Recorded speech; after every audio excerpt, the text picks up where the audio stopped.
सुप्रभात मित्रों। एक बार पुनः आप सभी के शैक्षणिक कार्य को आगे बढ़ाने के लिए उपस्थित हूँ। आज हम लोग कक्षा 9वीं के काव्य खंड के अंतर्गत पहला जो पाठ है साखी, जिसके मतलब लेखक कबीरदास जी हैं। उस कबीरदास जी के साखी का अध्ययन करेंगे और यह साखी बहुत ही मतलब कह सकते हैं कि उच्च शिखर की है, बहुत ही उत्तम है। हर एक पंक्ति का अर्थ समझेंगे तो अपने जीवन में कहीं न कहीं उत्कर्ष की प्राप्ति कर सकते हैं। कबीरदास जी का ऐसा माना जाता है, कबीरदास जी का जन्म वाराणसी में हुआ है और उनकी मृत्यु जो है मगहर में आकर के हुई थी। और साथ ही साथ यह भी किंवदंती है कि जन्म लेने के साथ ही इनका जब जन्म हुआ तो इनकी माता का देहांत हो गया, जिससे इनके पिताश्री जी यानी इनके पिताजी इनको अशुभ जान करके इनका त्याग कर दिया, जल में प्रवाह कर दिया इनको। और इसके बाद से वो जल में जब बहते जा रहे थे तो इनको एक मुस्लिम दंपत्ति ने जो नीमा और नीरू ने इनका लालन पालन किया और आगे इनको बढ़ाया। फिर कहते हैं जैसे जैसे ये आगे बढ़ते जाते हैं तो इनके अंदर जो प्रतिभा थी, जो विद्वत्ता थी, वह अपने गुरुओं के सानिध्य में रह रह करके बढ़ती जा रही थी।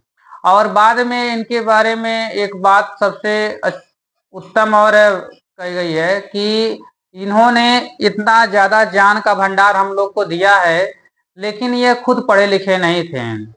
इनके जो ज्ञान थे वह केवल लोकाचार पर आधारित थे, यानी कि लोक व्यवहार पर आधारित हैं। और यह पढ़े लिखे होने न के बाद भी इन्होंने हमको 3 ग्रंथों को मतलब प्रदान किया, और वह 3 ग्रंथ है साखी, शबद और रामायणी के नाम से प्रकाशित हुई है। ठीक है, उसी में से साखी का आज हम लोग अध्ययन करने जा रहे हैं। तो आइए समय को जाया न करते हुए हम लोग टॉपिक पर आते हैं। कहते हैं कि कबीरदास जी ने आपके प्रथम चैप्टर में कहते हैं सतगुरु हम सूरीझ कर कहया एक प्रसंग, वर्षा बादल प्रेम का भीज गया सब अंग। करें सतगुरु हम सूरीझ कर कहया एक प्रसंग, वर्षा बादल प्रेम का भीज गया सब अंग। कबीरदास जी कह रहे हैं कि सतगुरु हम सूरीझ कर, सतगुरु यानी कि हमारे गुरुदेव महाराज, हमसु यानी कि हमसु यानी कि हमसे, हमसु यानी कि हमसे, रीझ कर माने प्रसन्न होकर के, यानी कि सतगुरु हमसो रीझ कर यानी सतगुरु देव ने, हमारे गुरुदेव ने हमारे सेवा भाव से, हमारे लगन एवं परिश्रम को देख करके हम पर प्रसन्न हो गए हैं। और इस प्रसन्न होने के बाद से क्या कहते, कहया एक प्रसंग, और एक बढ़िया सा उपदेश देते हैं, एक बढ़िया सा अच्छा ज्ञान प्रदान करते हैं। और वह ज्ञान क्या है, तो ईश्वर के प्राप्त करने का जो मार्ग है उस ज्ञान को बता देते हैं। और यह जो ज्ञान है ये प्रेम रूपी है। कैसा है, प्रेम रूपी है। तो ये कहया एक प्रसंग है। कबीरदास जी कहते हैं कि सतगुरु जी हमारे गुरुदेव ने हम पे प्रसन्न हो गए, और प्रसन्न होने के बाद से हमें प्रेम रूपी ज्ञान को प्रदान किया। और इस प्रेम जब रूपी ज्ञान को प्राप्त करके जब हमारे जीवन में प्रेम रूपी ज्ञान की वर्षा होती है तो हमारा हर एक अंग भीग जाता है। सतगुरु हमसो रीझ कर कहया एक प्रसंग, वर्षा बादल प्रेम का, जब गुरुदेव ने हम पे कृपा किया तो प्रेम का जो अनुपमीय ज्ञान होता है उस ज्ञान की हमारे जीवन में वर्षा करा दी, और उस वर्षा से भीग गया सब अंग, और हमारा पूरा तन मन बदन सब कुछ क्या हो जाता है, भीग जाता है। कहने का भाव यह है कि जब श्री गुरुदेव महाराज हम पर प्रसन्न होते हैं तो उसने की कृपा से हमें ईश्वर की प्राप्ति होती है। छोटा छोटा अर्थ है ये, ज्यादा लेंदी नहीं है। तो कहते हैं एक बार पुनः समझिए। सतगुरु हम सो रीझ कर कहया एक प्रसंग, बरसा बादल प्रेम का भीज गया सब अंग।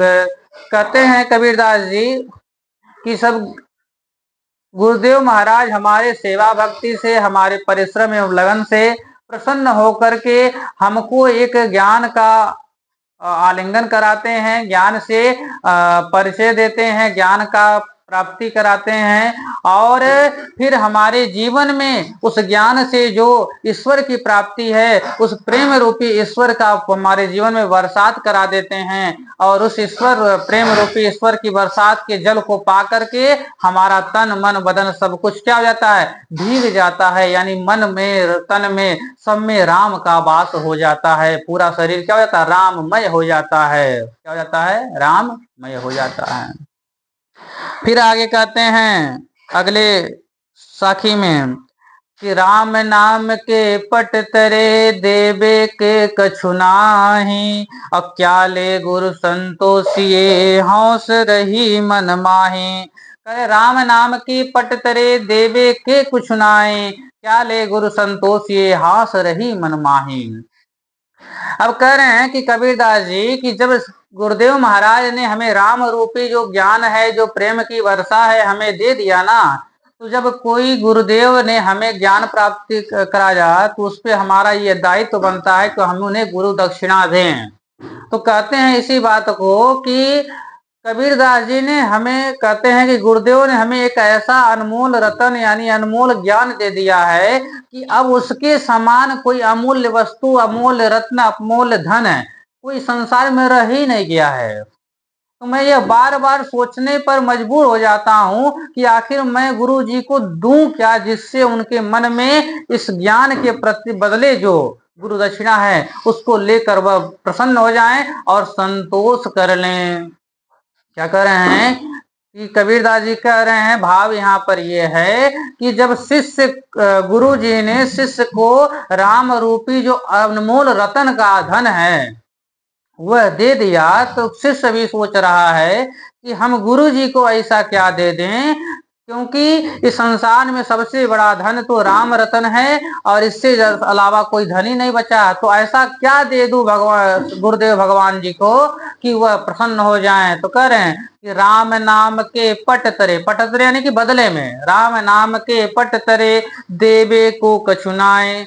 गुरुदेव महाराज से कह रहे हैं कि हे गुरुदेव महाराज, आपने हमें राम रूपी अनमोल रतन दे दिया है, धन दे दिया है, उसके बदले में देवी को कुछ सुनाए, मेरे पास कुछ है ये नहीं है उसके बदले, क्योंकि राम रूपी धन की तुलना किसी धन से हो सकती नहीं है। तो राम नाम के पट तरे देवे को कछुनाई, क्या ले गुरु संतोषिए।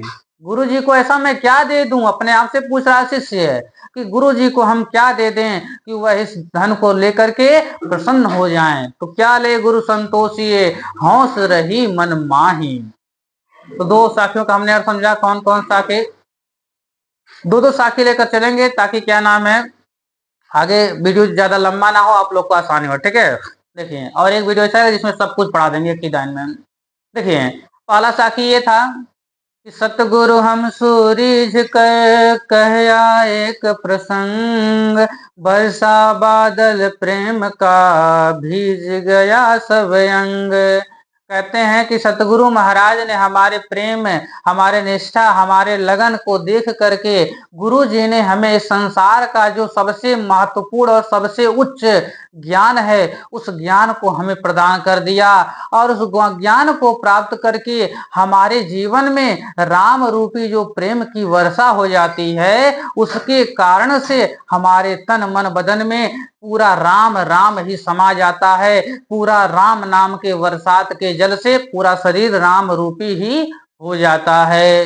ये पहले दोहे का भाव है। यानी कि एक लाइन में कहें तो गुरुदेव महाराज ने हमारे प्रेम भक्ति से, निष्ठा से, लगन से प्रसन्न होकर के हमें एक ऐसा ज्ञान दिया, एक ऐसा वर्ष राम रूपी प्रेम की वर्षा करा दी जिससे हमारा पूरा अंग क्या हो गया, भीग गया। दूसरा दोहा का साखी क्या कहता है कि इस शिष्य कह रहा कि गुरु जी को ऐसा क्या दे दूं कि उनको संतोष हो जाए। तो राम नाम के पट तरे देवे को कछु नाय, अब क्या ले गुरु संतोषिए हौस रही मन माही। गुरु जी को मैं राम नाम रूपी के अनमोल रतन के बदले में क्या दे दूं जिसे वह पा करके हम पर प्रसन्न हो जाएं और अच्छे से, और गुरु दक्षिणा को स्वीकार कर लें। आज के लिए बस इतना ही, केवल दो दोहा एक वीडियो में समझेंगे, बाकी ऐसे चाहे जितना वीडियो बने उससे आपको कोई आपत्ति नहीं होनी चाहिए। आप छोटा भी छोटा वीडियो देखेंगे, कहीं भी देखेंगे, देख सकते हैं।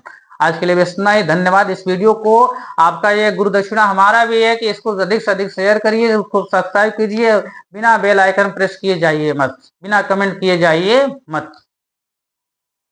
धन्यवाद।